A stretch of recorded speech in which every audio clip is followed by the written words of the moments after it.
nylon zwembad bestaat niet meer. Daarom denk ik nog keer op keer aan mijn handdoek waarop ik met haar lei. Daarop bezonnen wij en ik deed toen een duwtje gaf. Het was voor mij de allereerste keer. Geef me nog een tuut.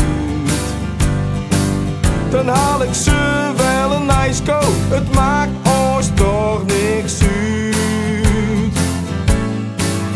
Met de lolly van de Friese koe liep ik naar mijn handdoek toe. Lekker smoek op mijn handdoekje met dij. Op een zonnewei. Het bad had nooit dicht moeten gaan. Dan hadden we er nou nog wat aan. Zwemmen, duiken in de open lucht. Het kan helaas niet meer. Daarom denk ik nog elke keer aan mijn handdoek waarop ik met haar lei. Geef me, riep ik woest. Eén goeie reden waarom het bad verdwijnen moest. Ging het weer over geld of gespeculeerd?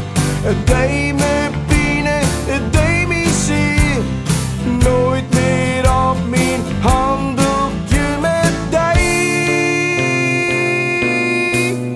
Op een zonnewei. Op een zonnewei. Op een zonnewei. Geef me, riep ik woest. Eén goeie reden waarom het bad verdwijnen moest. Ging het weer over geld of gespeculeerd?